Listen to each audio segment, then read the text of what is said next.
Hi అండి, welcome back to my channel. Shennu Yashu వ్లాగ్కి స్వాగతం. ఈరోజు అందరికీ తొలి ఏకాదశి శుభాకాంక్షలు అండి. ఈరోజు తొలి ఏకాదశి రోజు నేను మా ఇంట్లో పూజ ఎలా చేశానో చూపిస్తానండి. ఇంటి ముందుగా ఇలా అయితే ముగ్గు వేసుకున్నానండి. మరి ఒకసారి అందరికీ తొలి ఏకాదశి శుభాకాంక్షలు అండి. ఇదిగోండి, ఎర్లీ మార్నింగ్ లేచి ఇంటి ముందు ఇలా ముగ్గు వేసేసుకున్నానండి. చూడండి నా ముగ్గు. నెక్స్ట్ మా ఇంట్లో పూజ ఎలా చేశానో చూపిస్తానండి. బాగుందండి నా ముగ్గు. ప్లీజ్ ఫస్ట్ చూసేవారైతే నా ఛానల్ని సబ్స్క్రైబ్ చేసుకోండి. Thank you. ఇగోండి, ఇప్పుడు మన దేవుడి రూమ్లోకి వెళ్ళి దేవుడి దగ్గర ఉన్న సామాన్లన్నీ తీసి మంచిగా నీట్గా కడిగి పెట్టుకుందామండి. దేవుడి విగ్రహాలు, పటాలు అన్నీ కడిగేసుకుంటామండి. అందుకోసమే అన్నీ తీసి పక్కకు పెట్టుకున్నానండి. ఇవాళ పండుగ కదా. ఇవన్నీ దేవుడి కోసం తెంపిన పూలు అండి. ఇవన్నీ మా గార్డెన్లోనేనండి. మేము బయట నుంచి ఏం కొనుకొచ్చుకోమండి. ఎందుకంటే మా గార్డెన్లో చాలా పూస్తాయి కదండి, నాకు డైలీ సరిపోతాయి. ఇగో దేవుడిని అన్నీ కడిగేసుకున్నాక మంచిగా చిత్రపటాలను కడిగినాక అన్ని దానికి గంధము బొట్టు పెట్టేసుకున్నానండి. ఇలా దేవుడు కడిగిన వాటర్ని ఎప్పుడు బయట పాడేయకూడదండి, మనం చెట్లల్లో పాడవేయాలి. ఇవ్వండి, అన్నిటికీ బొట్టు పెట్టేసుకొని మంచి మా ఇంట్లో పూలు అన్ని దేవుడికి అలంకరించేసుకున్నాను. నెక్స్ట్ అలంకరించుకున్నాక దేవుడి కోసం నైవేద్యం చేసుకోవాలండి. ఏదైనా సేమియా పాయసం చేసుకుందామని కిచెన్లోకి వెళ్దామండి. వచ్చినాక దీపం ముట్టించుకుంటాను.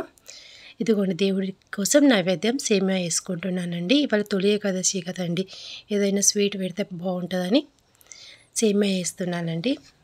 ఇక సేమియా పాలలో ఉడికించుకున్నాక షుగర్ వేసి కలిపేసుకొని మూత పెట్టుకొని ఇది అయ్యే వరకు దీపాలు ముట్టించేసుకొని వద్దామండి. ఈ వాటర్ అన్నీ చెట్లలో పాడేస్తున్నానండి. ఈ దీపాలు అయితే ముట్టించుకున్నానండి. దీపాలు ముట్టించుకున్నాక మనం కిచెన్లో అయినా నైవేద్యం తెచ్చేసుకుందామండి. నైవేద్యం అయిపోయినాకనే దీపాలు ముట్టించుకుంటానండి. నైవేద్యం పెట్టినాక హారతి ఇచ్చుకుంటాను ఇలా చివరికి. ఇవన్నీ నైవేద్యం పెట్టేశాను. ఇక హారతి ఇచ్చుకుంటున్నానండి దేవుడికి. కూరాల కుండ కూడా ఇవాళ పూజ చేసుకున్నానండి. అక్కడ కూరాల కుండ దగ్గర దీపం పెట్టేసుకున్నాను. ఇవ్వండి ఇలా, ఇది వినాయకుడు అండి. వినాయకుడి దగ్గర కూడా ప్రసాదం పెట్టేశాను, నైవేద్యం. ఇక అమ్మవారి దగ్గర కూడా పెట్టేశానండి. ఇక్కడ అయిపోయాక ఇంకా బయట తులసమ్మ కోట దగ్గర కూడా దీపం ముట్టించి అక్కడ కూడా నైవేద్యం పెట్టేసుకొని వద్దామండి. ఇవాళ తొలి ఏకాదశి కదా అండి. ఇవన్నీ తులసమ్మ దగ్గర కూడా దీపం ముట్టించేసుకొని అగరబత్తీలు అన్నీ ముట్టించేసుకొని ప్రసాదం పెట్టేసుకున్నానండి. ఇవ్వండి, మా ఇంట్లో మళ్ళీ చివరిగా అండి చూడండి, ఇలా నా పూజ అయితే తొలి ఏకాదశి రోజు ఈ రోజుగా కంప్లీట్ అయిందండి. ఏదైనా తప్పులుంటే చెప్పండి, నా పూజలు ఏమన్నా. నా అయిపోయినాక మా పిల్లలు వస్తారండి. నా పూజ అంతా కంప్లీట్ అయినాక వాళ్ళు పూజ చేసుకుంటున్నారు.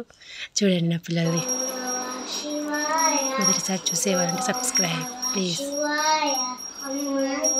Thank you. Subscribe my channel please. Thank you అండి.